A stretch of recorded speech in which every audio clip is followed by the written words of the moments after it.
Hello, hello, beautiful souls. How are you doing? I hope all is well with you. Beautiful souls.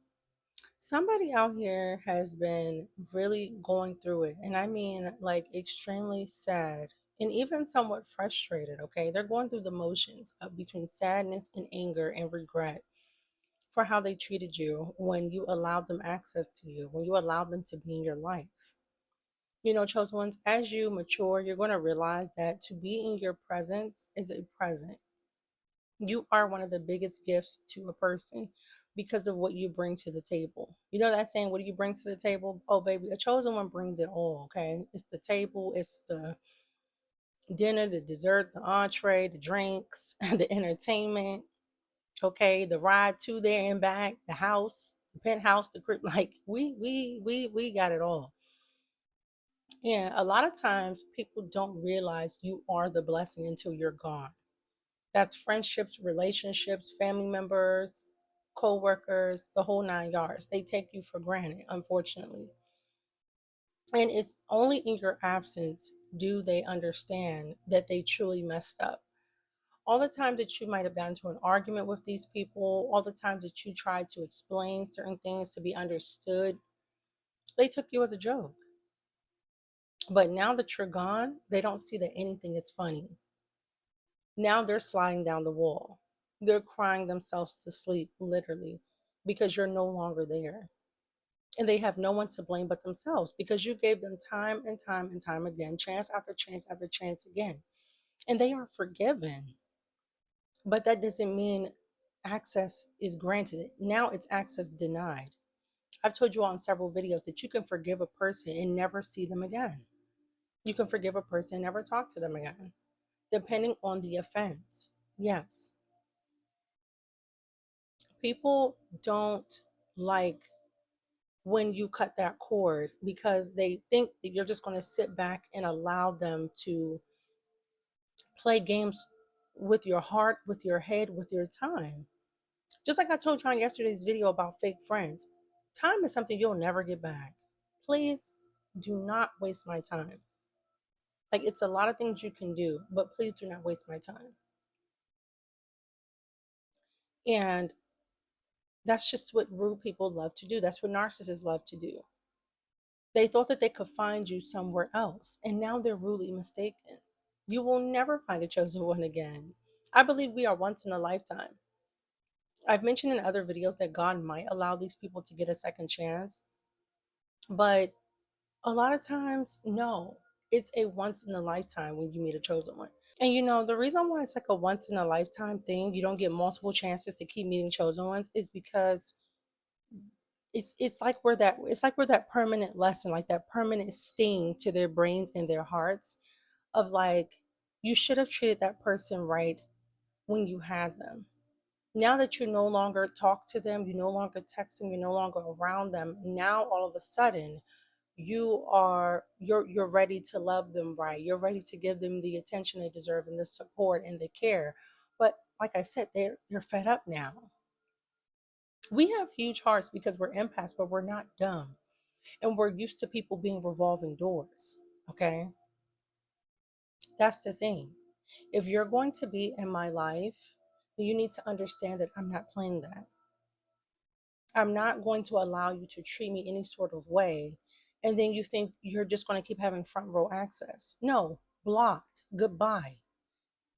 And it has nothing to do with block because I'm being petty or being nasty. No, it's just I don't want to hear anything else. I don't want anything to do with this interaction anymore. And 10 times out of 10, what hurts even worse is, like I've stated in previous videos, is that people, they will hear all of the pain and the things that you've gone through, and then they will still play with you. They will still hurt you. They will still bring trauma around. What is the point of that? What sick and twisted or like sadistic thing do people get from being another person to hurt you, to harm you? And it's like, it's to the point where you're almost like losing hope in humanity. Like, there's no good people out here, but it's not true. Like I said, us chosen ones, we are, and even maybe some regular 3D people, but that's a gamble. That's a gamble. But To those people out here, you know that person that's missing you, you know that person that's still trying to get in contact with you, even though you said access denied, stay strong, okay? Don't allow people to keep coming in and out your life like you're just an open door. You deserve the best because you are the best, okay?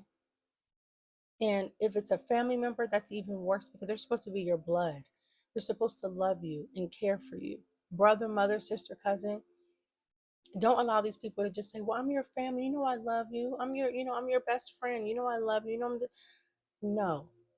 Value me. I'm going to really push that in you all's head in a lot of my messages that if someone values you, they will never put themselves in a position to lose you. And that is the honest to God truth.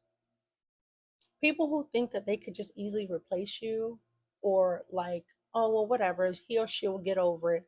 Those are going to be the ones you constantly have to keep talking about something over and over and over again.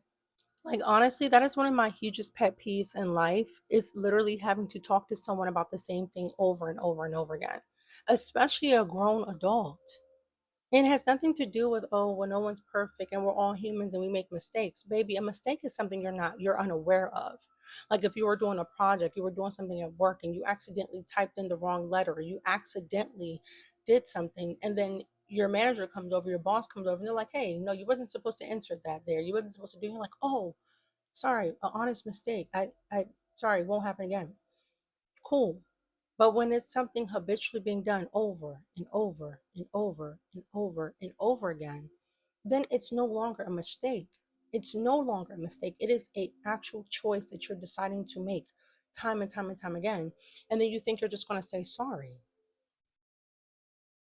They want to apologize to you. This person, they want to come in with all these apologies, all these sorries. Oh, you were right. Sorry for treating you this way.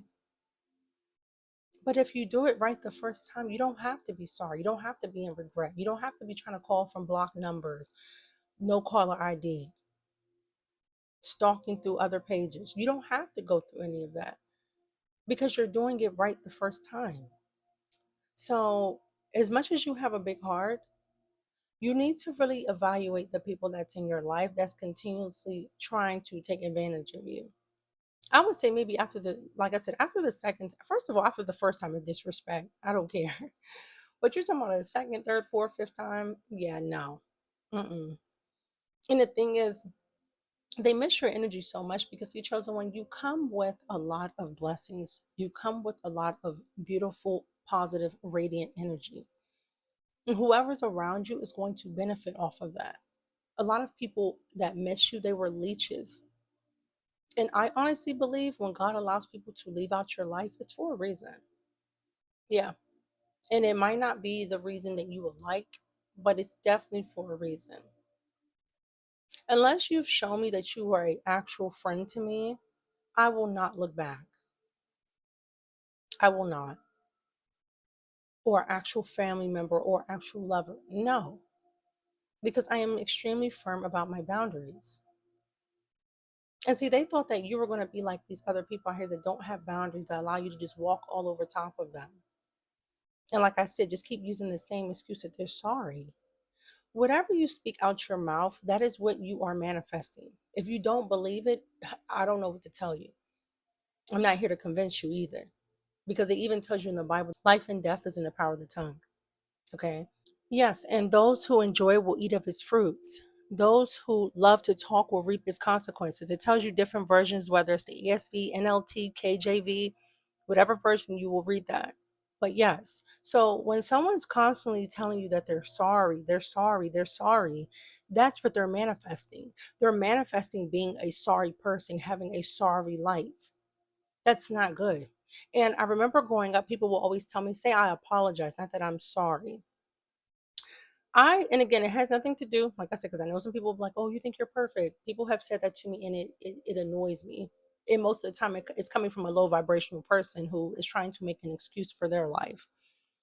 But I've been accused of wanting perfection for the mere fact that I barely have to apologize to people. If you're in my life, it is very rare that I'm going to have to tell you sorry or apologizing. Excuse me, because like I said, I don't like to say sorry.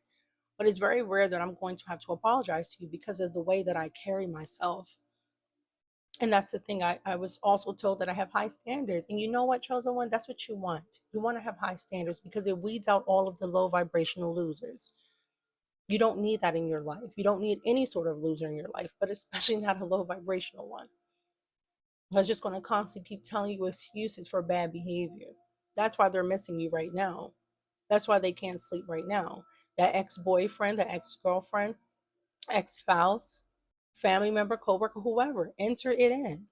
It's because they're choosing to be sorry. And it's manifesting over and over again. And that's why they constantly just want to tell you that and thinking like, oh, it's just like a band aid for your life.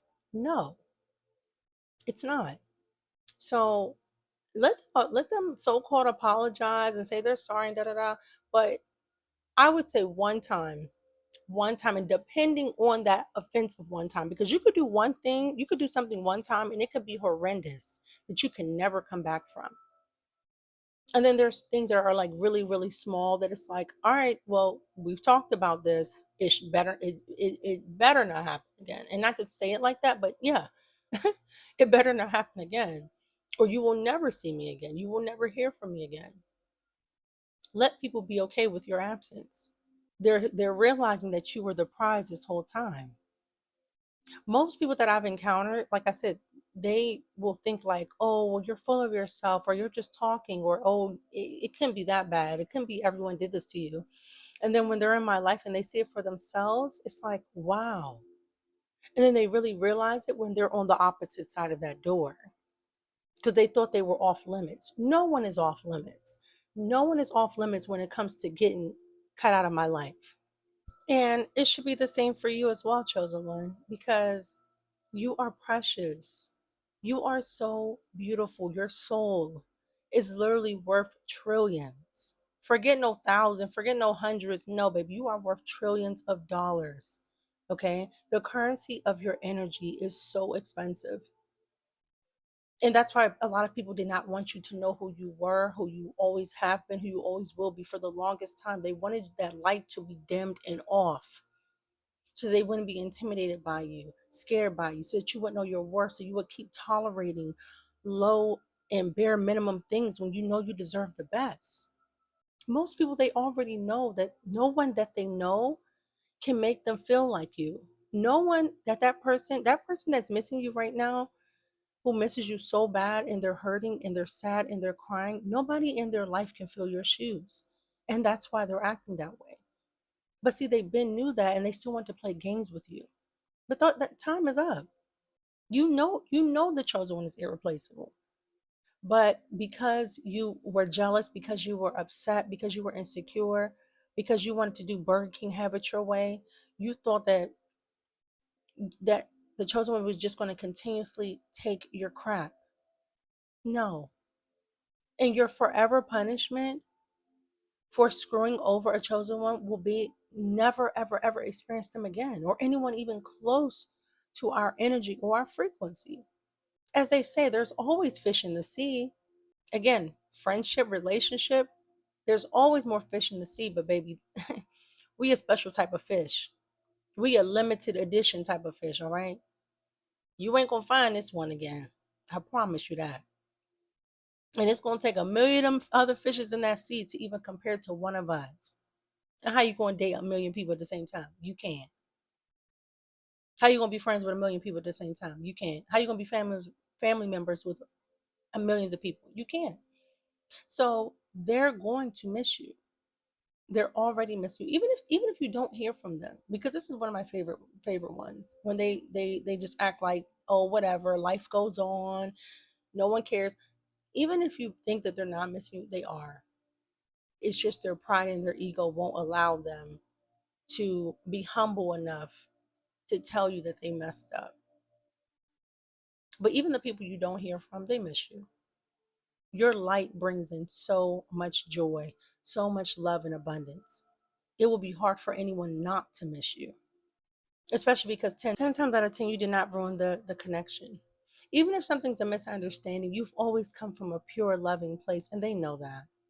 But a lot of people, when it comes to us, they want to play us like we're dumb or think that we're slow or stupid because we have a kind heart. A lot of people equate being sweet, kind, nice, beautiful, to being dumb. I've said this before.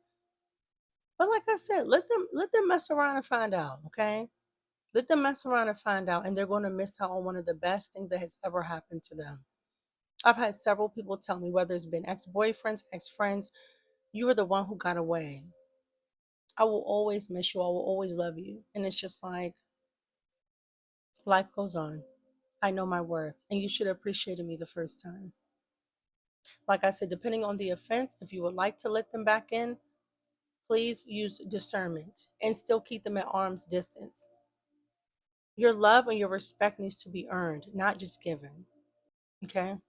And that's another video. Yeah, I know I'll be thinking of ideas and topics right off the top.